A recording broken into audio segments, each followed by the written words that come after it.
अगर long distance bike ride करनी है तो ऐसा नहीं है कि बस मुंह उठाया और निकल गए। काफ़ी कुछ मैनेज करना पड़ता है। राइडिंग गियर्स प्रिपेयर करने पड़ते हैं। अगर व्लॉग कर रहे हो तो व्लॉगिंग सेटअप करना पड़ता है पूरा। और आपका लगेज मैनेज करना पड़ता है आपको। और सबसे ज़्यादा इंपॉर्टेंट चीज़ पता है क्या है? बाइक। आपको बाइक अपना ही बिल्कुल तंदुरुस्त रखनी है, दुरुस्त रखनी है, ताकि आपकी जो यात्रा है वो मंगलमय रहे। तो मैं एक्चुअली कल एक राइड पे निकल रहा हूँ, लॉन्ग राइड पे। उसके बारे में बाद में बताऊँगा। बट पहले अपनी बाइक को जो है सर्विस सेंटर लेके जा रहा हूँ, होंडा बिगविंग के। अगर बाइक की लाइफ अच्छी रखनी है, बाइक को अगर सही रखना है, तो जेन्युइन सर्विस सेंटर पे ही जाओ। तो अभी वहाँ जा रहा हूँ, क्योंकि अगर उसमें कुछ काम आया तो पूरा दिन लगेगा। तो फिर अपन जो है ना उसको छोड़ के अपना आ जाएंगे और यहाँ पे बाकी काम शुरू कर देंगे। तो पहले चल रहे हैं service centre. They deceive with the negativity, but I just slide right by that energy. Even when you feel low, you can still go. Even when you feel slow, you can still go. Even when there's no hope, you can still go. I never... bike को service centre पर डाल के सीधा घर आ गया हूँ। और बहुत सही टाइम पे डाले आया भाई, क्योंकि उसका जो हैंडल है ना, उसमें एक कॉन्सेट नाम का एक पार्ट वो टूट चुका था, तो वो बदलना है। और उसके जो पीछे वाले ब्रेक शू थे वो बिल्कुल ख़राब हो गए थे, तो वो भी डलवाने थे। मुझे याद नहीं था। देखो यही होता है, आपको चेक करना होता है अपनी बाइक को। मैंने पिछली बार जब सर्विस कराई थी 4000 किलोमीटर पहले, तब मैंने आगे के चेंज करा दिए थे, दोनों खराब थे, पर पीछे वाला नहीं कराया था। तो आज मुझे याद आ गया, उसने ही मतलब बताया मेरे को कि भाई इसके पीछे वाले जो है वो खराब है, वो आप डलवा लो। तो ये दो चीज़ें जो है वो उसमें डलेंगी। अब वो जो कॉन्सेप्ट होता है वो हैंडल में होता है आगे, तो उसके लिए पूरा हैंडल खुलता है। तो कुल मिला के पूरा टाइम लगता है। अब वो शाम को मिलेगी बाइक, तो सही टाइम पे डाल दी है, शाम को बाइक मिल जाएगी।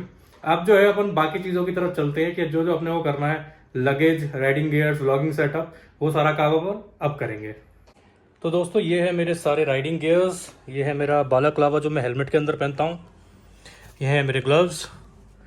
ये है इनर बेस जो मैं जैकेट के अंदर पहनता हूँ।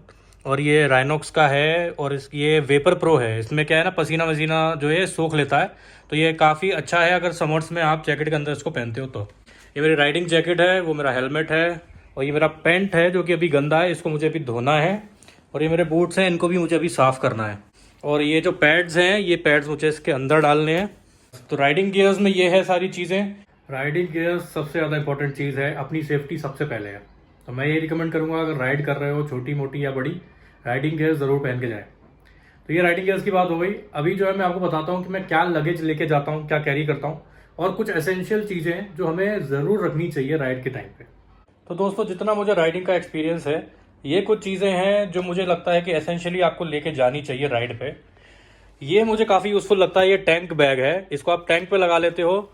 इसके पीछे मैग्नेट्स रहती हैं, तो जैसे मेरी मेटल बॉडी है तो ये आराम से उस पर कनेक्ट हो जाता है। नहीं तो इसमें स्ट्रिप्स भी आती हैं जो यहाँ लगा के आप लगा सकते हो, अगर आपकी प्लास्टिक बॉडी है बाइक की तो ये इंपॉर्टेंट इसलिए है क्योंकि देखिए यहाँ पे इसमें कितने सारे पॉकेट्स वगैरह दिए हैं। तो जैसे मैं व्लॉगिंग करता हूँ तो मेरे पास काफ़ी सारी डिवाइसेस हो जाते हैं, तो केबल्स काफ़ी सारी हो जाती है, तो उनको मैं यहाँ रख लेता हूँ।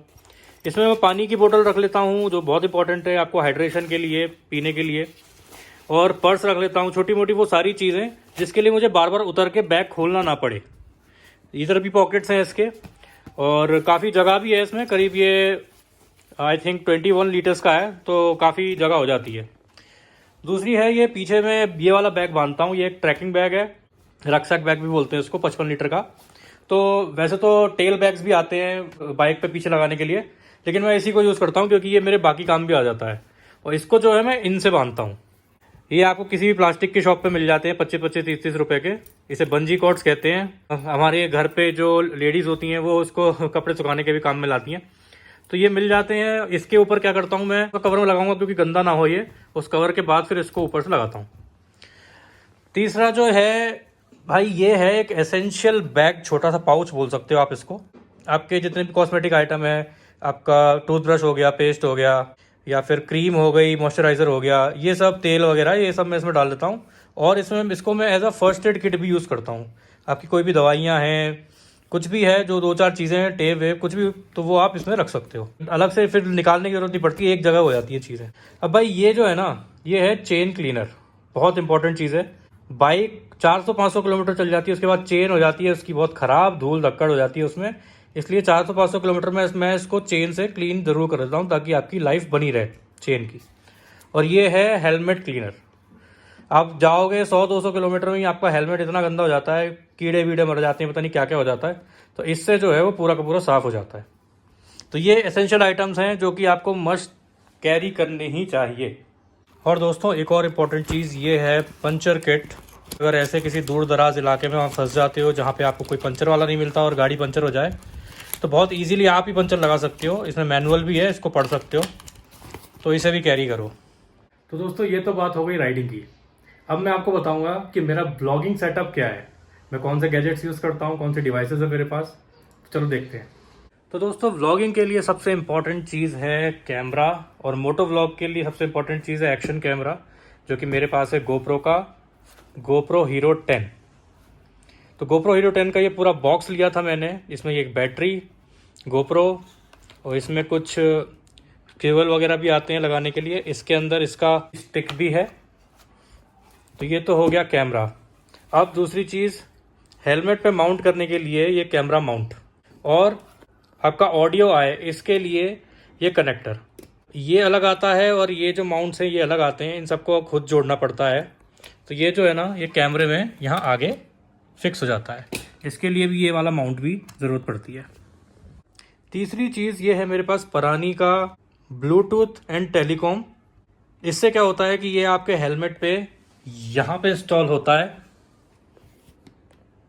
इससे क्या होता है कि आप ब्लूटूथ से अपना फ़ोन कनेक्ट कर सकते हैं, और हेलमेट के अंदर जो है स्पीकर्स लगे रहते हैं जो इससे कनेक्ट हो जाते हैं। तो आप गाने वगैरह सुन सकते हो, राइड करते करते किसी से फ़ोन पे बात कर सकते हो, और अगर ये किसी और के पास भी है, राइडर के पास, तो आप उससे कनेक्ट भी कर सकते हो राइड पे जाते जाते। चौथी चीज़ है मेरे पास, ये है MI का पावर बैंक, जो है 10,000 वाट का। ये सबसे ज़्यादा इंपॉर्टेंट है। इसको अगर चार्ज करके आप रखते हो तो कम से कम 2 से 3 दिन ये आपके सारे गैजेट्स पैरेलली चार्ज कर देता है।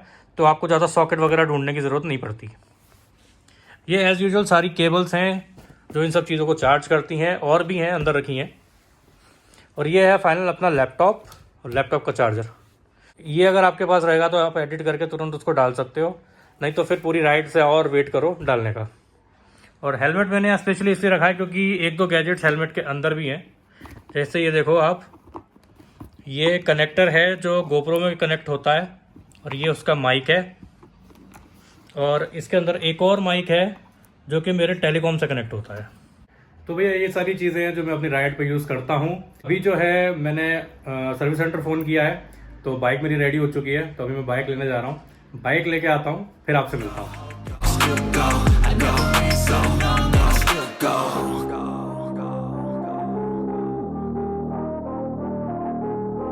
A few moments later. तो दोस्तों आपने देख लिया कितनी प्रिपरेशंस करनी पड़ती है राइड के लिए। बाइक में ला चुका हूँ, बाइक एकदम बढ़िया चल रही है, सारे काम भी मेरे हो गए हैं, और एग्जॉस्ट हो गया हूँ मैं पूरे दिन में, शक्ल देख सकते हो आप। और रात के 11 बज चुके हैं। बट ये जो प्रिपरेशंस मैंने दिखाई हैं ये सिर्फ इतना ही नहीं है, ये तो बस स्टार्टिंग की है। जब हम जाते हैं राइड पे तो डेली हमको जो बैग उस पर लगाना पड़ता है, और सारे काम जो करने पड़ते हैं, हम जहाँ भी स्टे करेंगे वहाँ पे वो उतारने भी पड़ेंगे। वो बैग उतारने हैं, वो राइडिंग गियर्स उतारने हैं, उनको रखना है। जो वॉशेबल चीज़ें हैं, जो हम इनर लेयर पहनते हैं, वो रोज़ धोने पड़ते हैं, उनको धोना सुखाना। फिर अगले दिन से फिर वही कहानी चालू होती है, क्योंकि हमें आगे की तरफ जाना होता है।